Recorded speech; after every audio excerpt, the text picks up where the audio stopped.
Happy Halloween, everybody, from the Locked On Pirates podcast. And to celebrate Halloween, we're going to talk about tricks or treats heading into the Pirates 2023-2024 offseason and more on today's episode of Locked On Pirates. You are Locked On Pirates, your daily Pittsburgh Pirates podcast. Part of the Locked On Podcast Network, your team every day.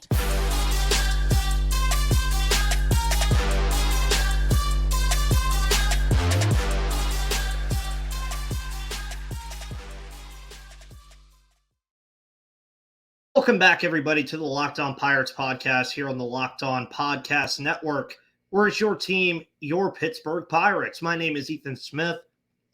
Thank you for tuning into the show, as you always do, folks, where you can find all of your news, analysis, reactions, and opinions on the Pittsburgh Pirates all the time. Hope you guys, again, are having a phenomenal start to your Halloween. Hopefully you guys have a safe night tonight as well. Hopefully you get some candy, too. I'm a Kit Kat guy. I'm a Snickers guy. Wouldn't mind some pierogies or cannolis either. But on today's episode, we are going to be talking about tricks or treats for the Pirates' biggest offseason questions. And I think when you're looking at this offseason and what it has to offer for this Pittsburgh Pirates team, I think a lot of it just really starts on finding the right solutions to the holes that you currently have on the roster. We have driven that into the ground. We've beaten that horse enough to know that the Pirates likely are going to find a way to acquire two starting pitchers. They're going to find a way to acquire a first baseman, maybe even acquire a right fielder, maybe even go and get second base. Now, these are things that we know, but we don't know how they're going to do it just yet. I think that's the thing that a lot of us are trying to figure out is how are the Pirates going into this offseason going to take care of the pressing needs that they have to have? And I think a lot of that just starts with how they're going to do it.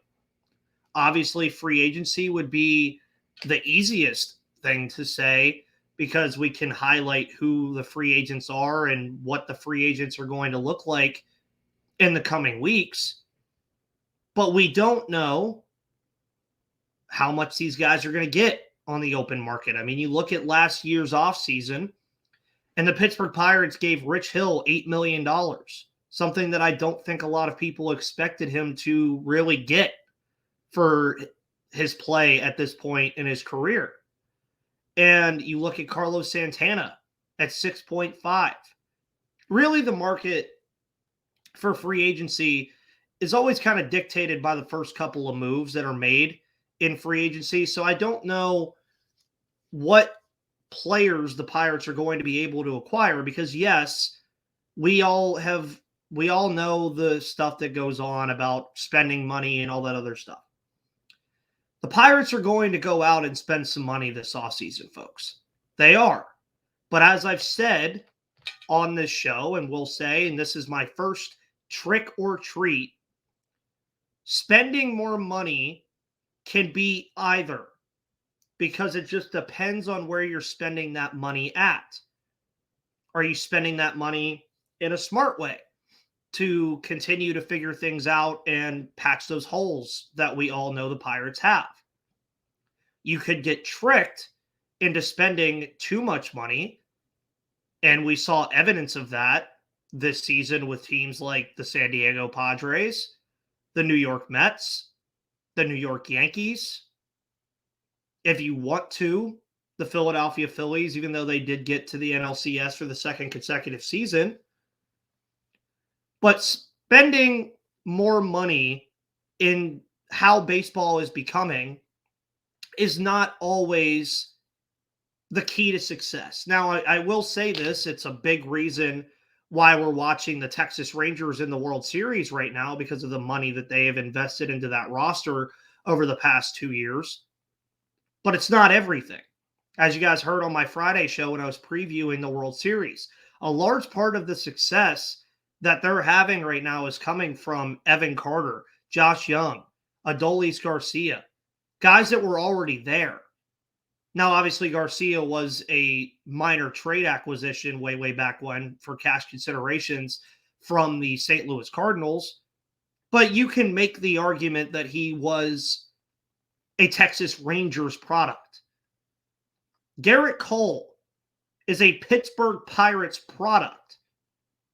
Although most of his success has come in Houston and New York, he is still a Pittsburgh Pirates product. But going back to the original point, when you're looking at this offseason, folks, don't look at the dollar signs that are given to these people. Don't look at the dollar signs that the Pirates are signing. The more important aspect, I think, of what the Pirates need to do this offseason to not be tricked and make it a treat is to make sure that they're spending their money wisely, but also no more one-year deals. I think that's something that a lot of us can get behind because the one-year deal stuff is it doesn't need to happen anymore. Because all it signals is that you're going to use this guy for 4 or 5 months and then trade him away for something else. That's where I think you, the viewer, and the fan need to look at these deals and say, okay, they signed starting pitcher A to 2 years. Who cares about the money? Just know that that signing is being made and that guy is going to be here for longer than 4 months. Same thing with first base. If the Pirates feel like they can go find somebody for multiple years that can help that position, go do it. But again, I stress this enough, the money doesn't really matter all that much. It's more of what they are acquiring. And for me, you look at Andrew McCutchen, perfect example. Who cares how much money the Pirates gave Andrew McCutchen to come back to Pittsburgh last year? I don't. I don't care how much money they give him to come back next season because it's an arbitrary thing. For the player, it's not. It's his paycheck. But for the grand scheme of how this team is being built, I don't really think the money matters that much.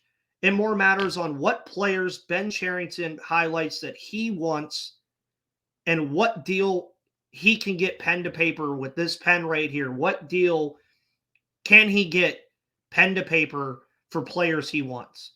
If you have to overpay a little bit, that's fine. But I'm also not saying go break the bank on Jordan Montgomery or Blake Snell.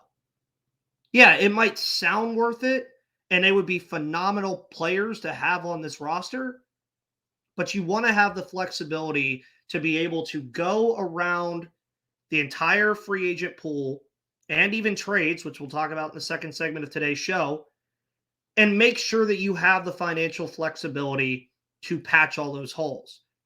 Because, yeah, again, a Jordan Montgomery in a Pittsburgh Pirates uniform or an Eduardo Rodriguez would be phenomenal. But if you give those guys a bunch of money, where does the rest of the money go? And you're fixing one thing without fixing 2 or 3 other things. And it's put up or shut up time, I think, for this Pittsburgh Pirates team. And again, we know it's going to be a busy offseason. We know we're going to be talking about the offseason a lot on this show. And after we come back from the break, how are they going to do it? And there's also the possibility that we see more trades than free agent signings. I'll explain that in a minute. But before we do that, let's talk about FanDuel. Folks, FanDuel is your one-stop shop for sports betting right now because guess what? We just had the sports equinox yesterday. NFL game, MLB game, NHL game, NBA game, soccer game. Had everything going on in the sports world yesterday. And if you want to get in on the action, folks, it's so easy over at FanDuel Sportsbook because right now you can score early this NFL season with FanDuel, America's #1 sportsbook. Right now, new customers can get $150 in bonus bets with any winning $5 money line bet. Money line. That's $150 if your team wins. this weekend in the NFL, or even Thursday, if you think the Steelers can beat the Titans on Thursday Night Football, which I do, bet on them. And all you have to do is put $5 down and you'll get $150 back in bonus bets. And if you've been thinking about joining FanDuel, there's no better time to get in on the action. The app is so easy to use. There's a wide range of betting options that include spreads, player props, over-unders, same-game parlays, and more. So visit FanDuel.com/lockedon and kick off the NFL season, the second half of the NFL season, that is. FanDuel is your official partner of the NFL and an official betting partner of the Locked On Podcast Network. And welcome back, everybody, to the Locked On Pirates podcast here on the Locked On Podcast Network. My name is Ethan Smith. As always, my lower third is right there if you want to follow me on Twitter at MVP_Ethan or at Locked On Pirates. Also, shout out to everyone who wished me a happy birthday yesterday. I really appreciate it. Thank you so much. 25. It's crazy, crazy world. I'm 25 now. And blessed that I get to talk about the Pittsburgh Pirates with all of you all the time. Thank you so much for always listening to the show, as you always do.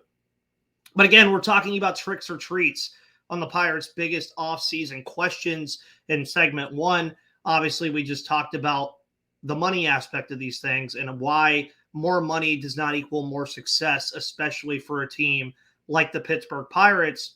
But now you move to a thing that I kind of alluded to earlier with how the Pirates are going to do this, how they're going to attack the offseason, how they're going to acquire these things that they need, how they're going to do all this stuff.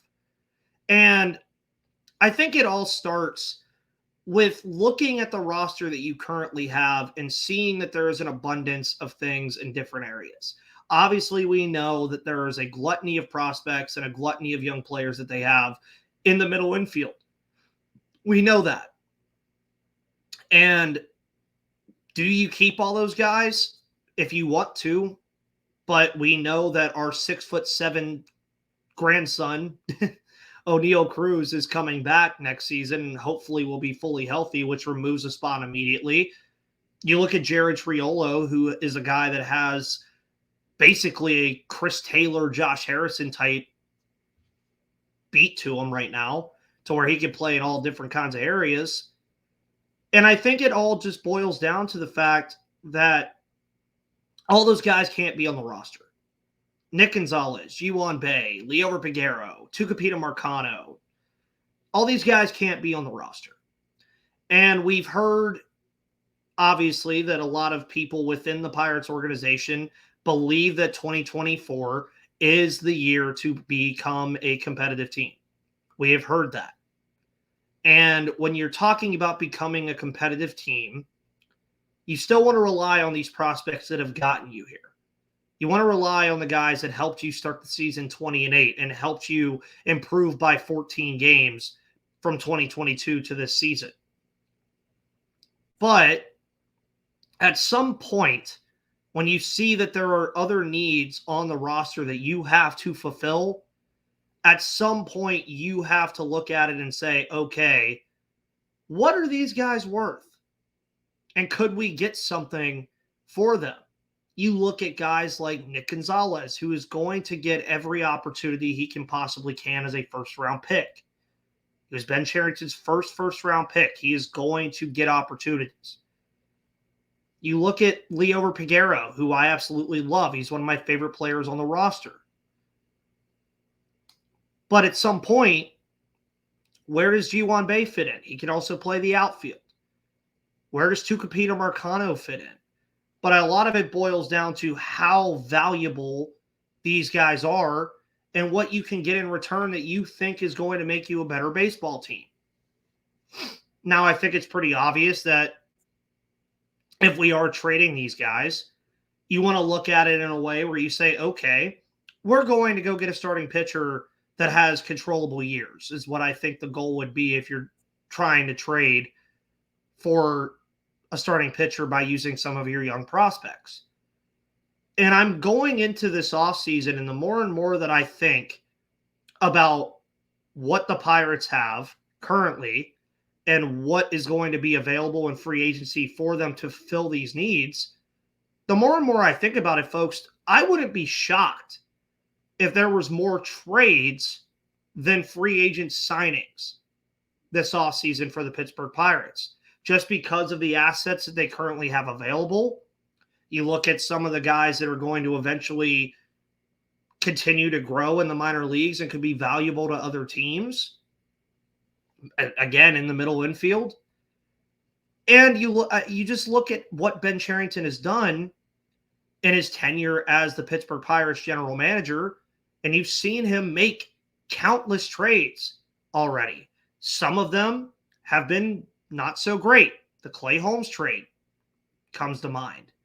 The Jameson Taillon trade kind of comes to mind.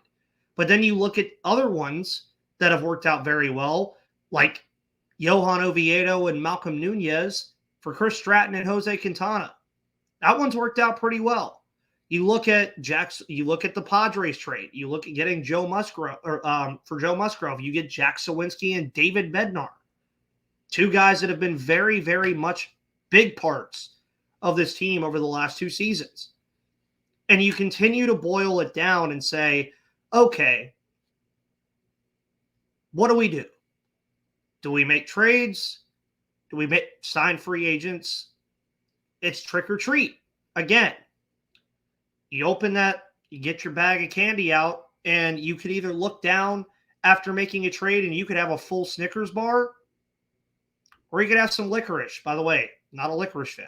Just don't like it.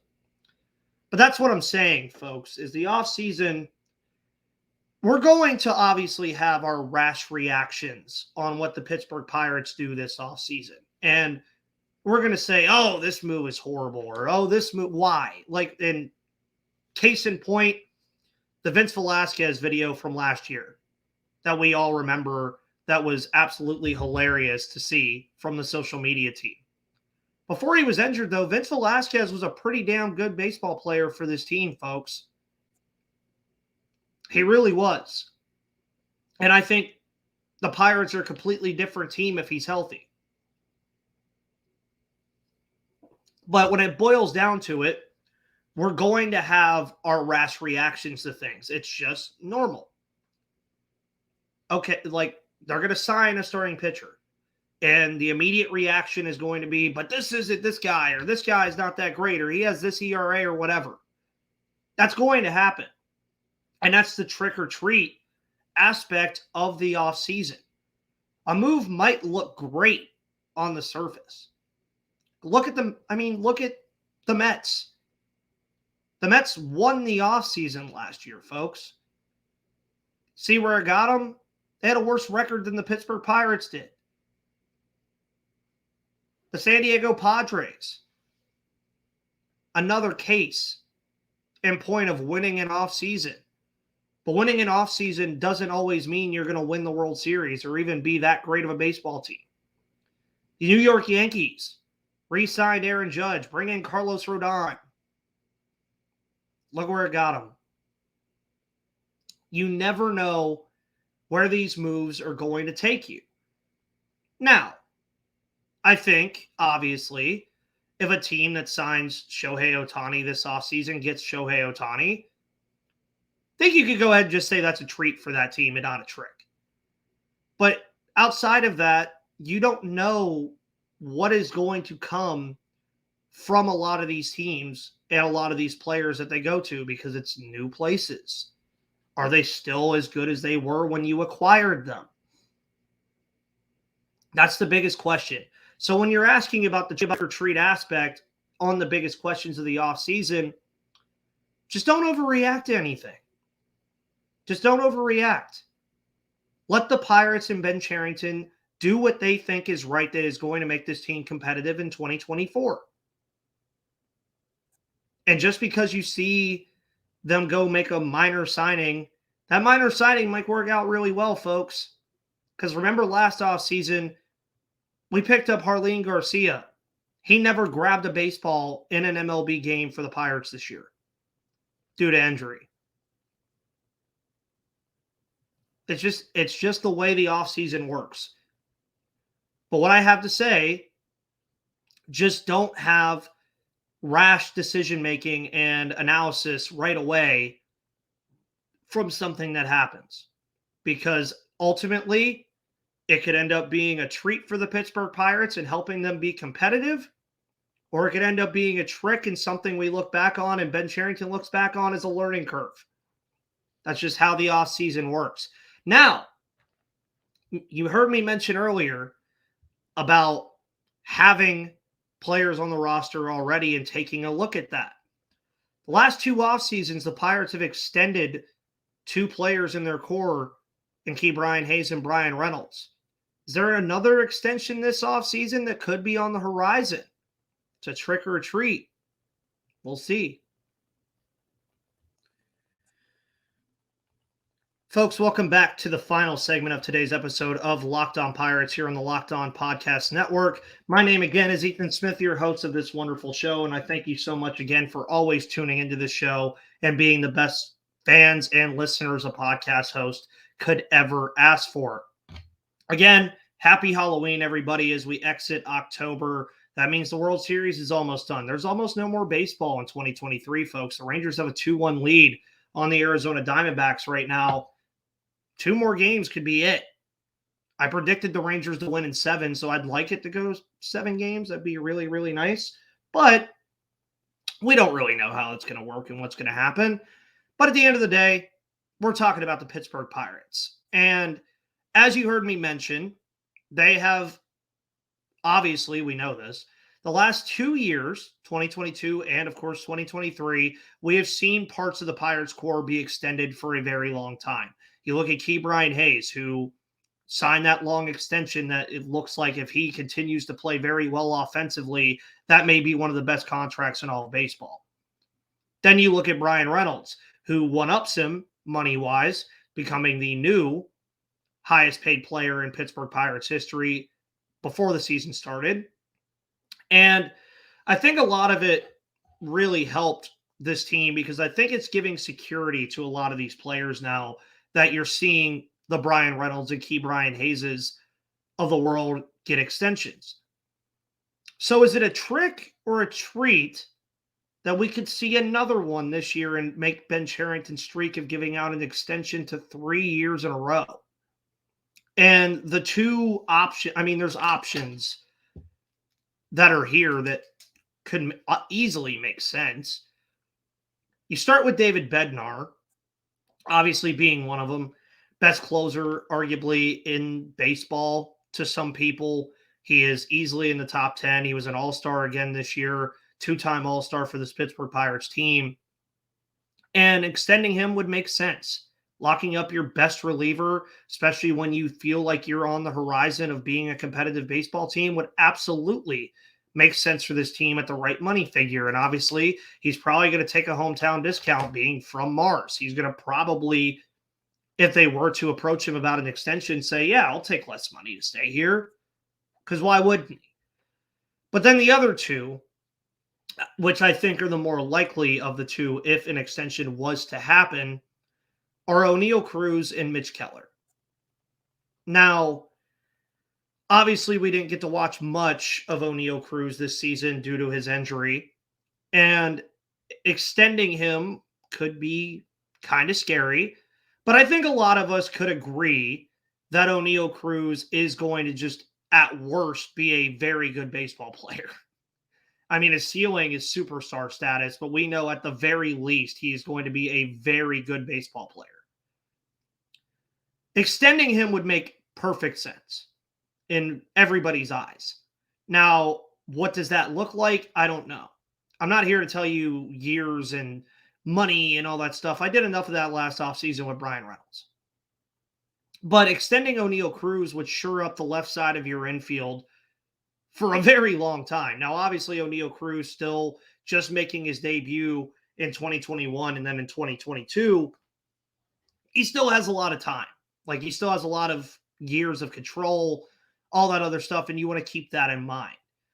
So I don't know if the Pirates are going to pounce on something like that with O'Neal Cruz, seeing as they have him under contract for a very long time with team control. So I wouldn't expect that from them, but it would be very nice to see O'Neal Cruz, one of, if not the best player on the roster, getting extended and staying in black and gold for a very long time. But then we move to Mitch Keller. And I think Mitch Keller is the one that's the hardest to gauge, because I wanted them to extend Mitch Keller before the start of this year, because I had a feeling that after the end of 2022, when he was finally picking things up, and then you saw the offseason, him working on things and constantly fixing things that were wrong at his arsenal, he was an all-star this year. He was their ace. He was the guy in the rotation that was a consistent machine alongside Johan Oviedo, who was kind of his Robin to his Batman. And for Mitch Keller, I jokingly said it all year that every good start he had, his price tag went up. And I think that reigns true. Now, Mitch Keller, on the other hand, unlike O'Neal Cruz, does not have as many years of control, folks. I believe he's only under control for about 2 or 3 more years. And I think the longer you wait, the longer you don't approach it, the harder it's going to get to really, really bring him back. Now, I say that because starting pitching is always a hot commodity on the free agent market. And we know that.